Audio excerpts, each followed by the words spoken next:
Could you imagine getting paid $1 million and all you had to do was come in and royally F up a company? Could you imagine that? Just $1 million bucks. How about $100,000 to just come in, make just horrible decisions? You don't ever have to win. You don't ever have to do anything that whatever that brand is. Let's say that brand is like Dawn soap. And you decide, we're going to make olive oil, whatever it is. And they pay you $1 million to do that and royally screw and destroy the company. Would you do it? Because this jackass here just got paid $24 million to basically destroy Chrysler, Dodge, Jeep, and Ram. And I'm talking about Stellantis. Yeah, roll that intro.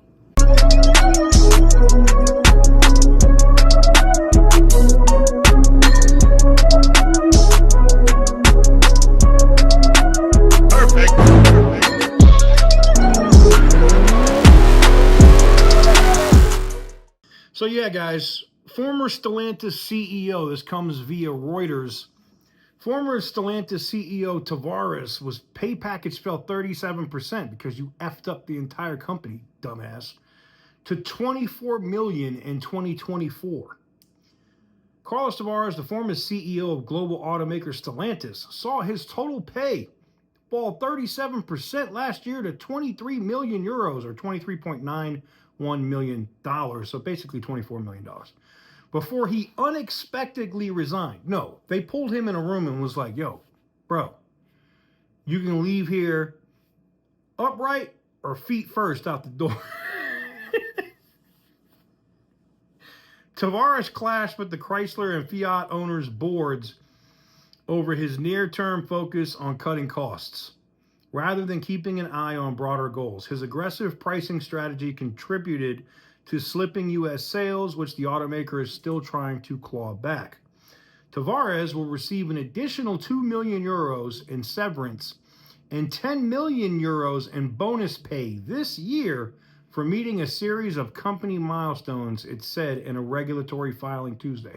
So even though you basically fired this mofo, you're still going to give him another $10 million. I'd make him sue me. I'm just not paying you. I'm sorry. Why are you paying this guy? You basically paid him $36 million to destroy your company. You could give me 10% of that and I'd make it rocking and rolling. We'd get back to making money. Oh my God, man. To make it worse, because Tavares isn't there anymore, so Stellantis and John Elkann and the board can't use him as a scapegoat now. They gave a cautious outlook for 2025. The company's chairman, John Elkann, interviews CEO candidates, deciding how many of the automaker's 14 brands have a viable future, and that is a significant priority. The next CEO will be announced in the first half of the year, Elkann said. Here's the thing. They already know who the next CEO is. They're waiting for confirmations on stuff on what's going on with the EPA, some of the CRAs and other stuff I've already talked about, those Congressional Review Acts. Because if they push back the emissions to where there's like no emissions, no MDS, no nothing, no carbon credits, none of this crap, they're going to go like, you think Hellcat stuff was crazy like 2015 to 2023? Horsepower wars are about to be on an entirely new, massive level. But I digress. I can't believe that they're still going to pay this guy for systematically destroying the company.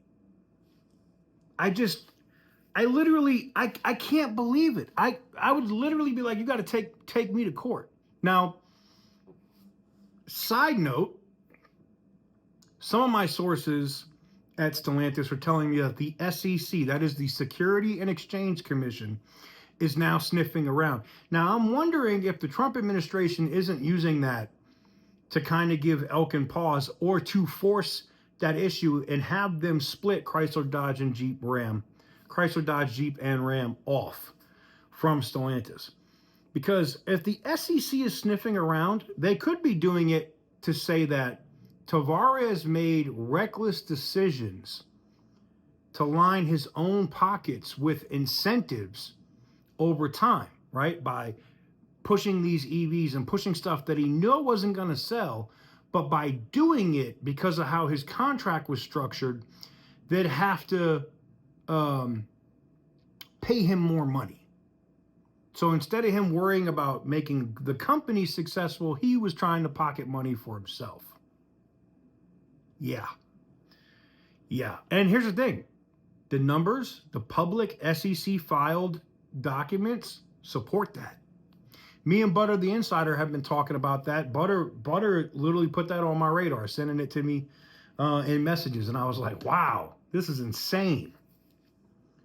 So it looks bad for Stellantis. I know that they're going to try to announce a new CEO, and it's going to be Antonio Filosa, most likely. And I know they're trying to turn things around, as they said. But until you completely regress from all of the crap that Carlos Tavares pushed, and that means you have to bring back products that customers want. And I know they're working on Hemi pickup trucks, and I know they're working on a affordable Hemi for maybe the Gladiator. I know that they have some things in the pipeline that they're trying to get, but they need to either announce it or not even get it to market this year. But you gotta have something for people to look forward to. And right now, the market is looking at this company, and there's whispers of bankruptcy. You know, when you lose almost $2 billion in sales, last year, and you burned another 6-point-something billion in cash, not to mention you're going to pay this guy, whatever, another, 12 million is not huge when you're talking billions, but you're burning all of this cash. All that cash on hand that you had, the extra $250 million investment you gave to Archer Aviation, all of that wasteful money, man, that's going to come back to bite you in the ass, man. I digress. Let me know what you guys think about this mess with Carlos Tavares and Stellantis in the comments below. Do you think the SEC could actually come after him? I think they could. I think they could probably charge him with, recklessly, destroying, the public's money that invested in that company. To go from almost, what was it, $30 at one point as a share to down here at, $12, flirting with $11 in the 11s a share. That's pretty bad.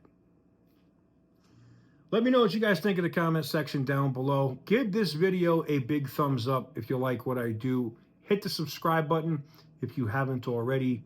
And as always, stay petty, my friends.